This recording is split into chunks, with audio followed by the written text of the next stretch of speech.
Ang aralin sa video na ito ay ang bahagi ng memoir na isinulat ni Joel Costa Malabanan na Pagsusuri sa Primaryang Batis. Si Andres Bonifacio ang katipunan at ang himagsikan ni Santiago V. Alvarez. Ikalawa, mahalagang pangyayari sa bawat petsa mula sa teksto.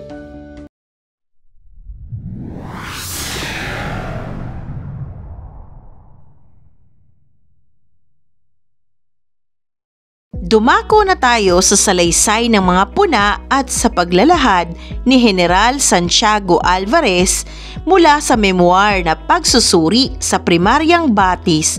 Si Andres Bonifacio ang katipunan at ang himagsikan ni Santiago V. Alvarez ni Joel Costa Malabanan.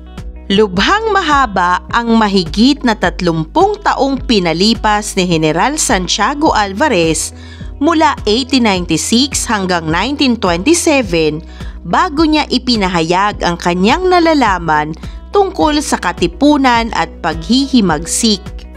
Bagamat maaari ngang may mga hawak siyang dokumento para patutuhanan at bigyan ng mga detalye ang mga naganap magmula sa paghatid niya kay Emilio Aguinaldo upang maging kasapi ng katipunan, paglalarawan ng mga labanan, kaganapan sa Tijeros Convention hanggang sa kasunduan sa Biak na Bato, ay mas mainam na maikumpara ang kanyang mga pahayag sa pahayag ng iba pang nabuhay din sa panahong iyon. Ang personal niyang pakikisangkot at paglalahad ng mga ito ay malaking bagay upang mapunuan ang pira-pirasong misteryo sa kasaysayan ng katipunan at tiyak na pinag-aralan at pinag-aaralan pa rin ng mga mananaliksik upang mapakinabangan ng kasalukuyang henerasyon. Isang malaking palaisipan ang pananahimik ng kanyang amang si General Mariano Alvarez at siya mismo matapos paslangin ang magkapatid na Bonifacio. May mga hakbang ba silang ginawa para iligtas sana ang Supremo? Totoo bang may pagbabanta sa kanilang buhay? Bakit parang ingat na ingat pa rin sila sa paglalarawan kay Emilio Aguinaldo? Dahil ba sa noong panahong iyon ay makapangyarihan pa rin si General Magdalo at maaari siyang balikan kung may mabasa itong hindi maganda tungkol sa kanya?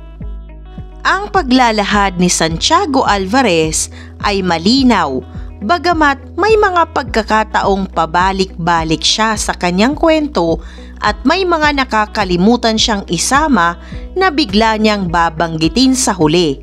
Mahusay ang gamit ng wika sapagkat tiyak na dumaan ito sa mapanuring mata ng patnugot ng pahayagang sampagita na si Lope K. Santos. Kawili-wiling basahin ang mga anekdota at ipinapanukala kung muling maisaaklat ng may kasamang mga larawan at iba pang sanggunian na mapakikinabangan ng mga mambabasa sa panahong ito. Tinapos ni Santiago Alvarez ang kanyang akda sa pamamagitan ng pahayag na hanggang saan dapat umabot ang tunay na pag-ibig sa kapwa-tao ng mga Pilipino. Ang mga tunay na kaaway, mga taksil, pinagpala at inililigtas pa sa kamatayan, gaya ng ipinakilala ng mga anak ng bayan na nagligtas sa Cavite ng kaaway rin, at ng mga anak ng bayan sa Bulacan na nagtiis muna ng kalapastanganan ng mga kaaway bago gumamit ng matuwid na parusa.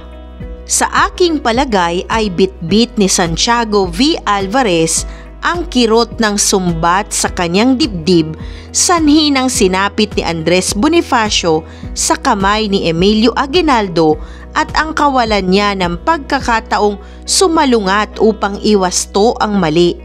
Ang kanya lamang nagawa ay ang ilahad ang kanyang gunita sa hangaring may mapulot na aral ang mga mambabasa sa kasalukuyan at sa hinaharap. Iyong napakinggan ang huling bahagi ng memoir ni Joel Costa Malabanan. Ang mga taong 1896 hanggang 1927, ito ang mga taong pinalipas ni General Alvarez bago niya ipinahayag ang kanyang nalalaman tungkol sa katipunan at paghihimagsik. Isang mahalagang aralin muli ang iyong napanood. Maraming salamat sa panonood sa channel na Aralin sa Filipino. Huwag mag-atubiling mag-comment ng inyong tanong, suggestions o paglilinaw ukol sa aralin. Munting kahilingan sa iyong kaibigan, paki-like, share and subscribe para updated ka sa mga susunod pang bagong video ng Aralin mo sa Filipino.